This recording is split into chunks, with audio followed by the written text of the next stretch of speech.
WWE Raw 2007 ഈ ഗെയിമിന്റെ ഐക്കണിൽ ആദ്യമായിട്ട് പ്രസ് ചെയ്ത് ആ ഗെയിം തുടങ്ങി ഓപ്പൺ ആയി വരുന്ന ആ ഒരു ടൈമുണ്ട്. എൻ്റെ നെഞ്ചിടിപ്പ് ഇങ്ങനെ എക്സൈറ്റ്മെന്റ് കൊണ്ട് കയറി വന്നു. ലിറ്ററലി ശരിക്കും ഞാൻ ആ റാമ്പിലൂടെ നടന്ന് ആ സ്ക്വയർഡ് റിങ്ങിലേക്ക് കയറാൻ പോകുവാണെന്ന് വരെ തോന്നിപ്പോയി.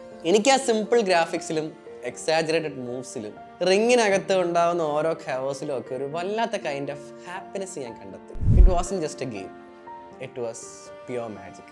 Welcome back two triple A gaming, where we don't die, we just respawn.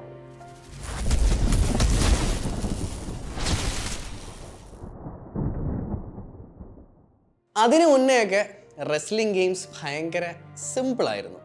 Blocky wrestlers, pixelated arenas. പക്ഷെ അപ്പോഴും അത് നമ്മളെ ആകർഷിക്കാൻ മറന്നില്ലല്ലേ. നമ്മളോ അത് വെറുതെ അങ്ങ് കളിച്ചു പോയില്ല. നമ്മളത് ഓരോന്നും ഫീൽ ചെയ്യുകയായിരുന്നു. ഓരോ പഞ്ചും, ഓരോ സ്ലാമും, ഓരോ ഫിനിഷറും, those felt real in our little hearts. പിന്നീട് actually came the golden era. Yes, the സുവർണ കാലഘട്ടം of wrestling games. Here comes the പെയിനും, നോ മേഴ്സിയും, യു കാൺ സീ മീയും, പീപ്പിൾസ് എൽബോയും ഒക്കെ ജസ്റ്റ് വെറും മൂവ്സ് മാത്രമോ അല്ലെങ്കിൽ ഓരോരോ വേർഷൻസ് മാത്രമോ ഒന്നും അല്ലായിരുന്നു. അതൊക്കെ തന്നെ ഒരു വികാരം തന്നെ ആയിരുന്നു. ആൻഡ് ഇൻട്രൊഡക്ഷൻ ഓഫ് റെഫറീസ്, അവർ ആക്ച്വലി ഗെയിമിലേക്ക് ഒരു കൈൻഡ് ഓഫ് റിയലിസം കൊണ്ടുവന്നു. ഓരോ മാച്ചിലും ഈ പറഞ്ഞ പോലെ കൂടുതൽ ടെൻഷനും പവറും ഒക്കെ കൊണ്ടുവരാൻ അവരൊരു വലിയ ഫാക്ടറായി. ആൻഡ് ഏറ്റവും കിടില അപ്ഡേറ്റ് ആയിരുന്നു creating R on super stars എന്നുള്ളത്. ലൈക്ക് എന്നെ തന്നെ എനിക്ക് വേണമെങ്കിൽ അവിടെ ഉണ്ടാക്കാം. ആൻഡ് എനിക്ക് എൻ്റെ തന്നെ കഥ എഴുതാം. And the best part was I could feel like I was also A part of WWE itself. എനിക്ക് ഏറ്റവും ഇഷ്ടം മൾട്ടിപ്ലെയർ മാച്ചസ് കളിക്കാനായിരുന്നു. എൻ്റെ അമ്മയെ ആർക്കെ ഔട്ട് ഓഫ് നോവെയർ ഒക്കെ ഞാനും ചേട്ടന്മാരും ഒക്കെ ആയിട്ടിരുന്ന് കളിക്കുമ്പോൾ ഉടനെ ചിരിച്ചിരിച്ചൊരു വഴിയാവുമായിരുന്നു. എന്ത് നൈസായിരുന്നല്ലേ. 4 പേരൊക്കെ ഉണ്ടായി 2 vs 2 ഒക്കെ ആയിട്ട് ടാഗ് ടീമും TLC മാച്ചും ഒക്കെ കളിച്ചത് ഓർമ്മയുണ്ടോ നിങ്ങൾക്ക്? നമ്മൾ വളരുന്നതിനനുസരിച്ച് പക്ഷെ നമ്മുടെ ഈ ഗെയിമുകളും വളർന്നു. ഞാൻ മുമ്പൊരു വീഡിയോയിൽ പറഞ്ഞിട്ടില്ലായിരുന്നോ, ക്രിക്കറ്റ് 2007 പറ്റിയത് വാസ് ഫിഫ കൊണ്ടുവന്ന പോലെ അപ്ഡേറ്റ്സ് ഒന്നും തന്നെ അവർ കൊണ്ടുവരാൻ കൂട്ടാക്കിയില്ല. പക്ഷെ WWE അങ്ങനെ അല്ലായിരുന്നു. മാർക്കറ്റിൽ ഒരേ ഒരു രാജാവായിരുന്ന WWE ഫ്രാഞ്ചൈസിയാണ്. അതുകൊണ്ട് ആ സ്ഥാനം അവർ വിട്ടുകൊടുക്കാൻ ഒരുങ്ങുന്നില്ലായിരുന്നു. എനിക്കിപ്പോഴും ഓർമ്മയുണ്ട്, സ്മാക്ക് ഡൗൺ വേഴ്സസ് റോ. ആ കാലഘട്ടത്തിൽ ഈ കൈൻഡ് ഗെയിംസിന് ഒരു റെവല്യൂഷൻ ആയിരുന്നു. ഗ്രാഫിക്സ് മെച്ചപ്പെട്ടു, റോസ്റ്ററുകൾ വികസിച്ചു, കൂടുതൽ റെസ്ലേഴ്സിനെ അവർ ഗെയിമിലേക്ക് കൊണ്ടുവന്നു. And much more haves indeed. Story modes ഒക്കെ ചുമ്മാ എപ്പിക് ലെവലിലേക്ക് കൊണ്ടുപോയെന്ന് വേണം പറയാൻ. ലൈക്ക് ഓരോ മാച്ചസും കൂടുതൽ എൻഗേജിങ് ആയി തോന്നി.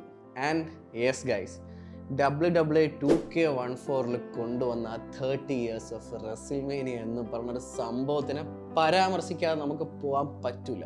നമ്മൾ റെസ്ലിംഗ് കണ്ട് തുടങ്ങണതിന് മുന്നേ ഈ കളത്തിലിറങ്ങി കളം പിടിച്ച് കുലുക്കിയ അണ്ണന്മാരാരാ, എന്തുവാ എന്നെല്ലാം നമുക്ക് കളിച്ച് തന്നെ അറിയാൻ പറ്റുന്ന പരിപാടി.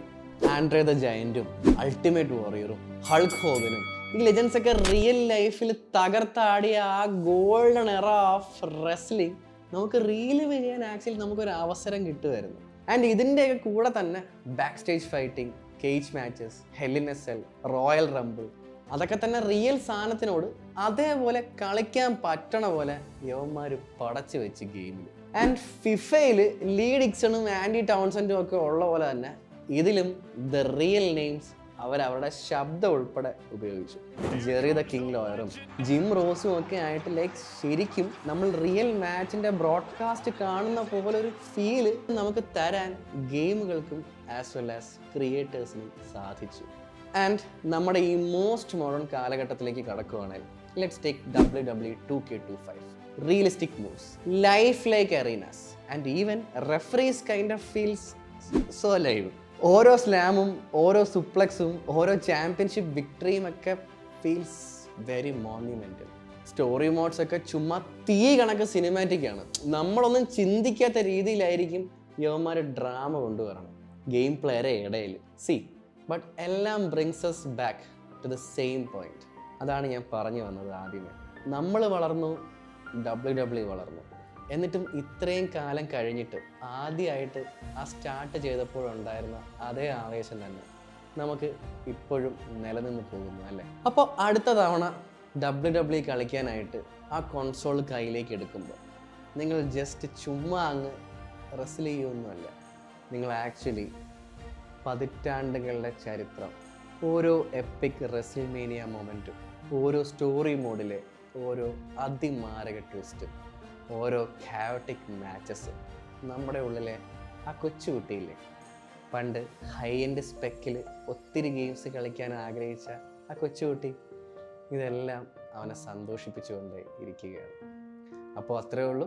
ഞാൻ എപ്പോഴും പറയാറുള്ള പോലെ, ഞാൻ എവിടെ പോകാനാണ്, ഇവിടെ തന്നെ കാണും.